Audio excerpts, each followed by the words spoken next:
कभी ऐसा महसूस होता है कि सैलरी इतनी कम है कि बड़े सपने देखना भी एक तरह से मुश्किल लगता है। तो चलिए, आज एक कहानी सुनते हैं, एक ऐसे ही साधारण से लड़के की जिसने एक छोटी सी सैलरी से एक बहुत ही असाधारण सफ़र तय किया और ये दिखाया कि हाँ, ये मुमकिन है। तो कहानी की शुरुआत होती है इस एक नंबर से, 18,000 रुपए। ये थी आदित्य की पहली नौकरी की मंथली सैलरी। हम में से कई लोगों के लिए ये एक जानी पहचानी सी शुरुआत है ना? और बस यहीं से वो सवाल मन में आता है जो आदित्य के और शायद हम में से कई लोगों के मन में भी आता होगा कि क्या इतनी सी आमदनी में एक सिक्योर फ्यूचर बनाया जा सकता है? चलिए, आदित्य की कहानी में ही इसका जवाब ढूंढते हैं। तो कहानी का पहला पड़ाव है सैलरी का सच। जब पहली पहली सैलरी हाथ में आती है ना, तो लगता है बस दुनिया ही बदल जाएगी। लेकिन असलियत वो तो अक्सर कुछ और ही होती है। तो ये 18,000 रुपए की सैलरी आखिर जाती कहाँ थी? चलिए देखते हैं। 5,000 वो तो सीधे घर चले जाते थे, 4,000 कमरे का किराया, 3,000 खाने पीने पर और करीब 2,000 आने जाने में खर्च हो जाते थे। मतलब महीने के आखिर में हाथ में क्या बचता था? मुश्किल से बस 1,000। इस चार्ट में जो बचत वाला छोटा सा टुकड़ा दिख रहा है ना, वो सब कुछ कह रहा है। लेकिन कहते हैं ना, हर कहानी में एक टर्निंग पॉइंट आता है, और आदित्य की कहानी में भी आया। ये एक छोटी सी सलाह थी जिसने सब कुछ बदलने की एक उम्मीद जगा दी। और ये सलाह दी आदित्य की एक दोस्त नेहा ने। जब आदित्य ने उसे अपनी एक कम सैलरी वाली मुश्किल बताई ना, तो नेहा ने एक ऐसी बात कही जिसने उसकी पूरी सोच ही हिला दी। उसने कहा, सैलरी बड़ी नहीं, आदत बड़ी होती है। तो नेहा ने आदित्य को एसआईपी के बारे में बताया। एसआईपी यानी सिस्टमैटिक इन्वेस्टमेंट प्लान। देखिए, ये कोई रॉकेट साइंस नहीं है। ये बस एक तरीका है जिससे हर महीने एक फिक्स्ड अमाउंट, छोटी सी रकम भी चलेगी, वो अपने आप इन्वेस्ट हो जाती है म्यूचुअल फंड्स जैसी चीजों में।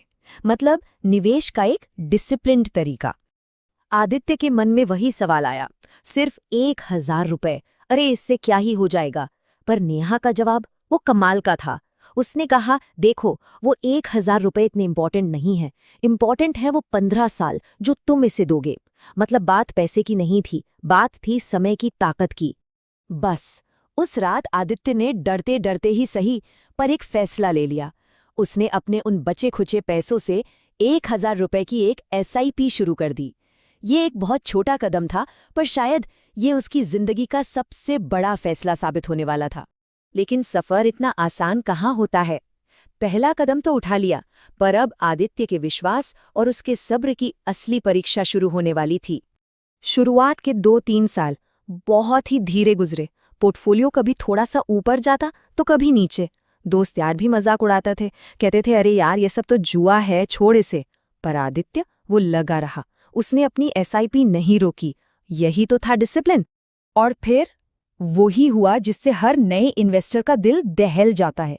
मार्केट क्रैश हो गया, बुरी तरह। आदित्य का वो छोटा सा पोर्टफोलियो पूरा का पूरा लाल निशान में, मतलब लॉस में चला गया। एक पल के लिए तो उसकी सारी हिम्मत टूट गई। अब घबराकर उसने फिर से नेहा को फोन किया, और नेहा ने उसे एक बार फिर से सबसे जरूरी बात समझाई। उसने कहा, देखो, मार्केट गिरती है ताकि फ्यूचर में और ऊपर जा सके। इसे एक प्रॉब्लम की तरह मत देखो, इसे एक अपॉर्चुनिटी, एक मौके की तरह देखो। सोचो, अभी सेल लगी है, अगर एसआईपी चालू रखोगे तो उतने ही पैसे में तुम्हें ज्यादा यूनिट्स मिलेंगी। आदित्य ने नेहा की बात पर भरोसा किया और वो रुका नहीं। और अब कहानी उस मोड़ पर आती है जहां सालों के उस डिसिप्लिन और सब्र का मीठा फल मिलने वाला था। तो जरा इस 15 साल के सफर पर नजर डालते हैं। शुरुआत हुई थी सिर्फ 1,000 रुपए की एसआईपी से।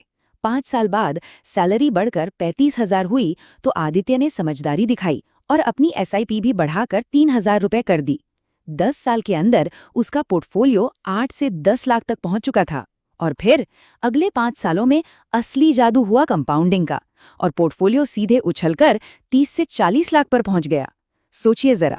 लेकिन पैसों से भी कहीं बड़ा बदलाव आया आदित्य की सोच में। पहले उसका ध्यान हमेशा इसी बात पर रहता था कि मेरी सैलरी कितनी कम है, और अब उसका ध्यान इस पर था कि मेरा इन्वेस्टमेंट कैसे और कितना ग्रो कर रहा है। ये एक छोटा सा लेकिन बहुत ही पावरफुल मेंटल शिफ्ट था। तो आदित्य की इस पूरी कहानी से क्या सीखने को मिलता है? इसका सार क्या है? वो कौन सी सबसे ज़रूरी बातें हैं जो हम सब अपने साथ ले जा सकते हैं? चलिए देखते हैं। उसकी सफलता का जो फॉर्मूला था ना, वो बहुत ही सिंपल था। पहली चीज, जल्दी शुरुआत की। दूसरी, कंसिस्टेंटली लगे रहे। बाजार ऊपर जाए या नीचे, एसआईपी कभी नहीं रोकी। तीसरी, जैसे जैसे सैलरी बढ़ी, एसआईपी का अमाउंट भी बढ़ाया। और सबसे जरूरी चौथी चीज, सब्र रखा, पेशेंस। ये स्लाइड मेरे हिसाब से पूरी कहानी का निचोड़ है। देखिए, हम लोगों की असलियत क्या है? आमतौर पर लिमिटेड इनकम और जिम्मेदारियां अनलिमिटेड। लेकिन हमारे पास दो सुपर पावर भी हैं जिनके बारे में हम सोचते नहीं। पहली, समय, और दूसरी, अनुशासन। आदित्य ने बस अपनी इन्हीं दो ताकतों का सही इस्तेमाल किया। तो कहानी के आखिर में आदित्य की सबसे बड़ी सीख यही है कि सैलरी छोटी हो सकती है, लेकिन सपने और डिसिप्लिन वो हमेशा बड़े होने चाहिए। तो आखिर में बस यही कहना है कि इन्वेस्टमेंट शुरू करने के लिए किसी बड़ी सैलरी का इंतजार करना जरूरी नहीं है।